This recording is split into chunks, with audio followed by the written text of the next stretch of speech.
Good morning everyone. जैसा कि हमने लास्ट क्लास में देखा था स्कल्पचर्स और पेंटिंग्स के बारे में कि किस प्रकार की मूर्तियाँ और पेंटिंग्स की जाती थी। हमने उसके कुछ एग्जांपल से देखे थे कि दिलवारा का जैन मंदिर हुआ, बृहदेश्वरा मंदिर हुआ, उसमें कई प्रकार के देवी देवताओं की मूर्तियाँ थी और कई प्रकार की पेंटिंग्स की जाती थी गुफाओं में।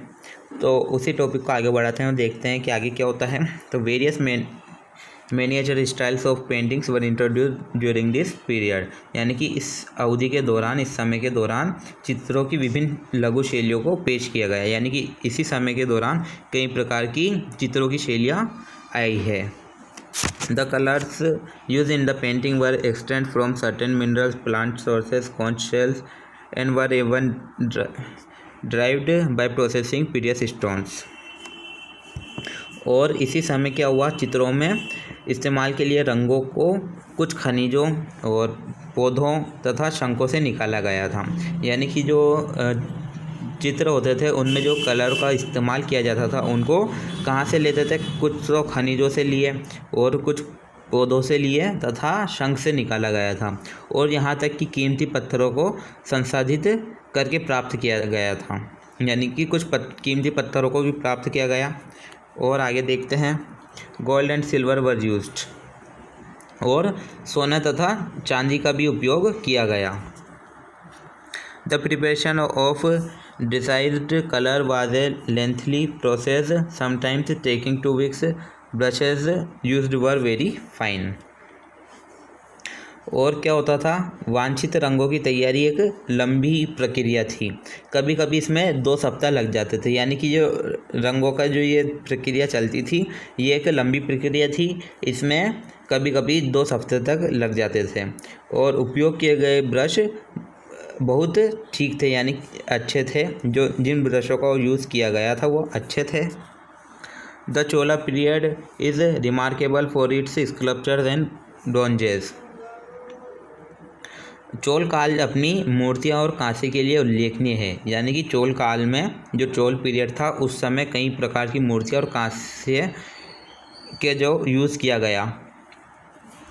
Among the exhibiting specimens in the various museums of the world and in the temples of South India may be seen many fine figures of Shiva in various forms, accompanied by his consort Parvati and the other gods. हाँ, तो क्या होता है, इसी समय दुनिया के विभिन्न संग्रहालयों और दक्षिण भारत के मंदिरों में मौजूदा नमूना हम देख सकते हैं, जैसे कि शिव के कई रूपों में उनकी पत्नी पार्वती, यानी कि हम कई एग्जाम्पल देख सकते हैं, कई प्रकार की मूर्तियाँ, जैसे कि एक तो शिव के कई रूपों वाली मूर्तियाँ और उनकी पत्नी पार्वती की मूर्ति, और अन्य देवों के साथ।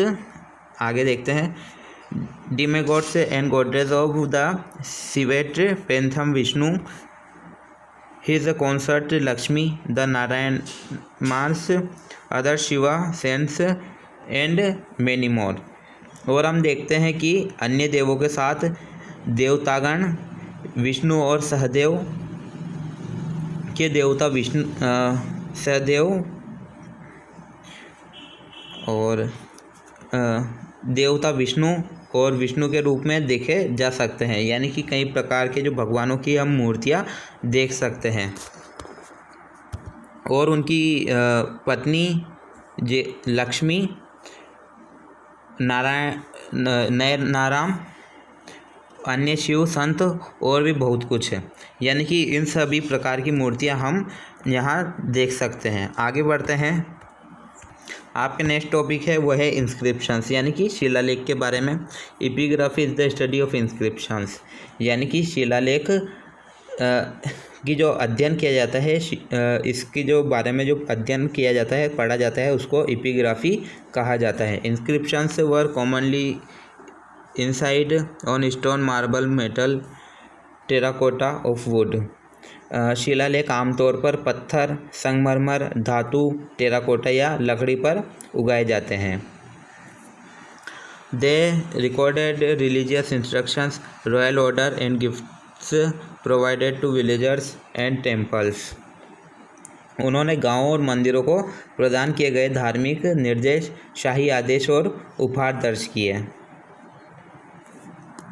16 inscriptions on the walls of famous monuments such as Taj Mahal, Red Forts and inscriptions found on the palaces walls of the Rajput are the most prominent example of these.